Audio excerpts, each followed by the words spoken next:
کبھی مالی بابا کو تنگ کرنا، کبھی گارڈ کی بڑی پستول لے کر سیلفیاں بنانا، اسے وہ سب یاد آ رہا تھا۔ لان سے گزرتے ہوئے ہناوے کی آنکھیں خود بخود بھیگ گئی تھیں۔ ارے ہناوے بیٹا، تم اتنی صبح صبح، سب ٹھیک ہے نا؟ علیزہ کی مما جو ملازمہ کے سر پر کھڑی ہو کر لاؤنج کی صفائی کروا رہی تھیں، ہناوے کو دیکھ کر پریشان ہو گئیں۔ انہیں ہفتے میں ایک ہی دن ملتا تھا جس میں وہ اپنے گھر پر دھیان دے پاتی تھیں۔ علیزے کی موت کے بعد انہوں نے معاشرتی اور سماجی تقریبات میں جانا کافی کم کر دیا تھا۔ جی آنٹی، میرے کچھ نوٹس اور چیزیں تھیں علیزے کے پاس، وہی لینے کے لیے آئی ہوں، ہناوے نے ان کے گلے لگتے ہوئے اسے بتایا۔ ٹھیک ہے، علیزے کا کمرہ ویسے کا ویسا ہی ہے، جاؤ خود ہی لے لو، میں تب تک ناشتہ لگواتی ہوں، ناشتہ کر کے جانا۔ علیزے کے نام پر مسز ازمیر کی آواز رند گئی تھی اور ہناوے اپنے آنسوؤں پر قابو پاتی ہوئی سیڑھیوں کی طرف بڑھ گئی۔ علیزے کا کمرہ ویسے کا ویسا ہی تھا۔ علیزے، ہناوے نے ایک سسکاری لی تھی۔ اسے محسوس ہو رہا تھا جیسے علیزے ہمیشہ کی طرح واش روم یا ڈریسنگ روم سے نکل کر اس کے سامنے آ جائے گی اور پھر خوشی سے چلاتی ہوئی اس کے گلے لگ جائے گی۔ لیکن جانے والے کب لوٹ کر آتے ہیں بھلا؟ بیڈ کے سائڈ ٹیبل پر اس کی اور علیزے کی تصویر فوٹو فریم میں سجی ہوئی تھی۔ دونوں نے ایک جیسے کپڑے پہنے ہوئے تھے۔ تم نے اچھا نہیں کیا علیزے، بہت برا کیا، ایک بار تو مجھے بتایا ہوتا۔ اس نے علیزے کی تصویر سے شکوہ کیا تھا اور پھر اسے واپس رکھتی ہوئی کمرے کا جائزہ لینے لگی۔ وہ یہاں کچھ ڈھونڈنے آئی تھی اور اس کے پاس وقت بھی بہت کم تھا۔ باری باری اس نے سارے دراز چھان مارے تھے۔ دل تیز تیز دھڑک رہا تھا کہ کہیں علیزے کی مما اوپر سے آ نہ جائیں۔ الماری کی تلاشی لیتے ہوئے بالآخر اس کی نظر ایک سیاہ کور والی ڈائری پر پڑی تھی۔ علیزے کی ڈائری؟ ہناوے کو حیرت ہوئی۔ علیزے نے کبھی ذکر نہیں کیا کہ وہ ڈائری لکھتی تھی۔ اس نے کپ کپاتے ہوئے ہاتھوں سے ڈائری کو کھولا۔ میری سیاہ محبت اور ناکام محبت کے نام، بڑے بڑے لفظوں سے ڈائری کے پہلے صفحے پر لکھا تھا۔ ہناوے کا دل زور سے دھڑکا۔ اسے اس کی مطلوبہ چیز مل گئی تھی، یعنی اس ڈائری میں ہناوے کو اس شخص کا سراغ مل سکتا تھا جس سے علیزے محبت کرتی تھی۔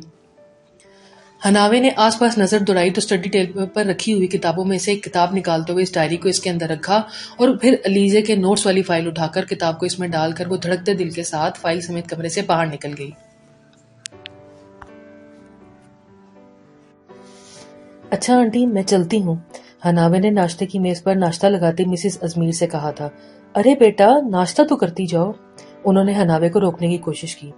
نہیں آنٹی، پھر کبھی آؤں گی، ابھی شاویز بھائی باہر میرا انتظار کر رہے ہیں، ہناوے نے معذرت کی۔ ٹھیک ہے بیٹا، آتی رہنا، علیزے کے جانے کے بعد یہ گھر بہت سنسان ہو گیا ہے۔ ان کی باتوں نے ہناوے کو پھر سے افسردہ کر دیا۔ وہ فائل کو کسی متاع جاں کی طرح سمجھ کر ازمیر ہاؤس سے باہر نکل آئی تھی۔ مل گئی چیزیں؟ اس کے ساتھ گاڑی میں بیٹھنے پر شاویز نے پوچھا۔ جی، یہ نوٹس تھے، مل گئے ہیں، وہ اپنے دھڑکتے دل پر قابو پاتے ہوئے بولی۔ جانے کیوں اسے لگ رہا تھا کہ یہ ڈائری بہت سے راز کھولنے والی تھی۔ سارا راستہ خاموشی کی نظر ہو گیا۔ جیسے ہی وہ لوگ رانا ہاؤس کے گیٹ پر پہنچے، دوسری طرف خضر اپنی جیپ لیے گھر سے باہر نکل رہا تھا۔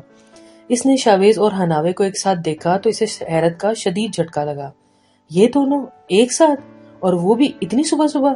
خضر کو اپنی آنکھوں پر یقین نہیں آ رہا تھا۔ جس قدر شاویز ہناوے سے تنگ تھا اور اس کی حرکتوں پر اسے ڈانٹتا تھا، ہناوے بھی اسے جتنی ہی خار کھاتی تھی۔ آج وہ دونوں ایک ساتھ تھے۔ اس سے پہلے کہ وہ مزید کچھ سوچتا، رانا ہاؤس کا گیٹ کھلا، شاویز گاڑی لے کر اندر آ گیا۔ خضر نے سر جھٹک کر دماغ میں آنے والی سوچوں کو دور کیا اور اپنا جیپ کا رخ اپنی منزل کی جانب کر دیا۔ وہ سادہ کپڑوں میں ملبوس تھا۔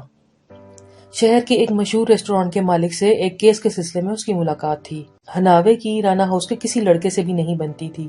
وہ اپنے ہمیشہ حرکتوں کی وجہ سے سب سے دور رہی اور آج اسے شاویز کے ساتھ دیکھ کر خضر کو عجیب سا احساس ہوا تھا۔ اس کے ذہن میں کوئی غلط سوچ نہیں آ رہی تھی، لیکن دل میں ایک عجیب سی ہلچل مچ گئی تھی جو اس کی سمجھ سے باہر تھی۔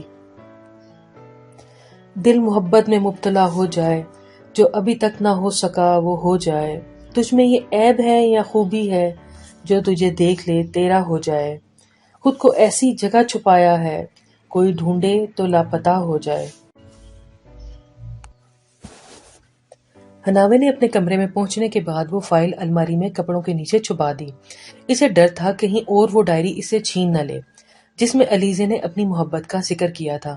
آج رات مہندی کی رسم تھی اور کل شاویز اور نمل کا نکاح تھا، یعنی شادی کی اور بہت سی تیاریاں ابھی باقی تھیں۔ ابھی باقی سب کے ساتھ مہندی کی تیاریاں کرنے بھی تھیں۔ تم شاویز کے ساتھ گئی تھی؟ اچانک ابھرنے والی آواز پر ہناوے اچھلی۔ اس نے پلٹ کر دیکھا تو منال دروازے پر کھڑی تھی۔ تم نے تو مجھے ڈرا ہی دیا، حناوے نے سینے پر ہاتھ رکھتے ہوئے کہا۔ اس کا دل تیزی سے دھڑک رہا تھا۔ سوری، مجھے نوک کر کے آنا چاہیے تھا، منال شرمندہ سی کہہ رہی تھی۔ حد ہے بھائی، یہ تکلفات ہم میں کب سے پیدا ہو گئے؟ اس کی بات پر حناوے نے اسے گھورا۔ وقت کے ساتھ کافی کچھ بدل جاتا ہے، منال نے کھوئے ہوئے لہجے میں کہا۔ سب ٹھیک ہو جائے گا۔ میں شاویز بھائی کے ساتھ علیزے کے گھر پہ گئی تھی۔ جانا تو ڈرائیور کے ساتھ تھا، پر شاویز بھائی نے مجھے دیکھ لیا۔ شاید انہیں مجھ پر یقین نہیں تھا، اسی لیے مجھے ساتھ لے گئے۔ کھڑوس۔ ایک پل کے لیے منال کو وہ پرانے والی حناوے لگی، البتہ اس کی بات سن کر منال کا اٹکا ہوا سانس بحال ہوا۔ جانے کیوں اپنے محبوب کو کسی اور کے سنگ دیکھ کر دل جلنے لگتا ہے، اور ایسا ہی حال منال کا تھا۔ ایک دن بعد ہمیشہ کے لیے کسی اور کا وہ ہونے والا تھا، اور یہ خیال اندر سے آری کی طرح کاٹ رہا تھا۔ منال، کیا ہوا؟ اسے ساکت کھڑے دیکھ کر حناوے نے پوچھا۔ نہیں کچھ نہیں، میں بس تمہیں بلانے آئی تھی، نیچے آ جاؤ، ناشتہ کرنے کے بعد مہندی کی کچھ تیاریاں کرنی ہیں، چچی بلا رہی ہیں تمہیں۔ منال اسے پیغام دیتی ہوئی واپس پلٹ گئی اور حناوے نے ایک گہرا سانس اندر کو کھینچا۔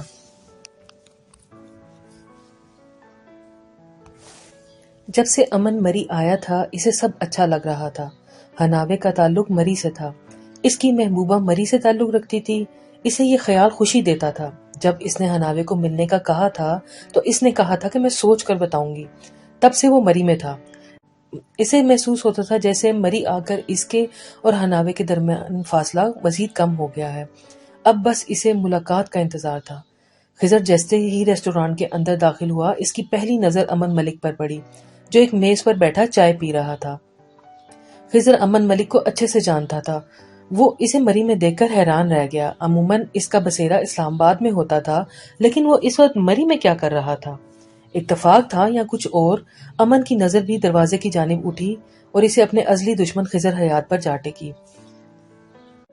خضر اسے نظر انداز کرتا ہوا کاؤنٹر کی جانب بڑھنے لگا جب امن ملک کی آواز گونجی۔ خیر ہے ایس پی صاحب، آج کل بڑے سرگرم نظر آ رہے ہو، امن نے چہرے پر مسکراہٹ سجائے طنزیہ لہجے میں کہا۔ اس کی آواز پر خضر کے قدم ساکت ہو گئے۔ ایک چوہا ڈر کر بل میں گھس گیا ہے، انتظار کر رہا ہوں وہ کب بل سے باہر نکلے تو اسے پکڑوں، خضر نے کاٹ ڈال لہجے میں جواب دیا۔ وہ کون سا کم تھا؟ چوہا نہیں، شیر کہیے، شیر۔ شیر اکیلا ہی جنگل میں گھومتا ہے، شکاری خود ڈر کر بھاگ جاتے ہیں۔ امن کون سا پیچھے رہنے والا تھا؟ جس دن یہ شیر شکاری کے ہاتھ لگ گیا نا، اسے جنگل میں نہیں بلکہ سڑکوں پر دوڑا دوڑا کر ماروں گا۔ ابھی تک ایسا کوئی شکاری پیدا ہی نہیں ہوا جو شیر تک پہنچ سکے، اس کا شکار کرنا تو بہت دور کی بات ہے، امن ملک پرسکون سے لہجے میں کہہ رہا تھا۔ قانون کے ہاتھ بہت لمبے ہوتے ہیں، شیر کی گردن تک پہنچنے میں دیر نہیں لگائیں گے۔ خضر حیات نے اسے کچھ یاد دلانا چاہا۔ اس کی بات سن کر امن ملک کا قہقہا بلند ہوا۔ شاید آپ بھول گئے ہیں ایس پی صاحب، قانون میں جیب میں لیے گھومتا ہوں۔ امن کرسی سے اٹھ کر چلتا ہوا اس کے قریب آیا اور پھر خضر کے کان کے قریب جھک کر رازدانہ انداز میں گویا ہوا۔ خضر کا خون کھول کر رہ گیا تھا، جبکہ امن سگریٹ کا کش لگاتا دھواں فضا میں اچھالتا ہوا آگے بڑھ گیا۔ یاد رکھنا امن ملک، ایک دن تمہیں ایسی چیز سے شکست دوں گا کہ تمہاری روح صدیوں تڑپے گی۔ تم سے وہ چیز چھینوں گا، تمہارا غرور سب خاک میں مل جائے گا، مٹی ہو جاؤ گے تم، مٹی۔ خضر ایک ایک لفظ چبا کر کہہ رہا تھا۔ یہ تو سچ تھا کہ وہ امن ملک کو بخشنے والا نہیں تھا، لیکن کیا امن ملک ارباز کا بیٹا اس کے ہاتھ آنے والا تھا بھی یا نہیں؟ اس کی بات سن کر امن ملک پلٹا اور اچنبے سے خضر کو دیکھا۔ اسے خضر کو جلانے میں مزہ آتا تھا۔ اپنی تمام تر کوششوں کے باوجود وہ امن کو پکڑ نہیں سکتا تھا۔ امن ملک کو ہراؤ گے؟ امن نے کہا بلند کیا۔ دیکھتے ہیں۔ وہ پینٹ کی جیب میں ہاتھ اڑستا ایک آنکھ دبا کر ریسٹورانٹ سے باہر نکل چکا تھا اور پیچھے خضر مٹھیاں جھیم کر رہ گیا تھا۔ ریسٹورانٹ میں بیٹھے کچھ لوگوں نے حیرت سے دونوں کی گفتگو سنی تھی اور پھر امن ملک کے جانے پر واپس سب اپنے کھانے کی طرف متوجہ ہو چکے تھے۔ میں تمہیں نہیں بخشوں گا امن ملک، خضر زیر لب بڑبڑایا۔ پورے رانا ہاؤس کو دلہن کی طرح سجایا گیا تھا۔ رات کے اندھیرے میں روشنیوں سے جگمگ کرتا رانا ہاؤس دیکھنے والوں پر ایک الگ تاثر چھوڑ رہا تھا۔ گھر کے سبھی افراد سجے سنورے لاؤنج میں موجود تھے۔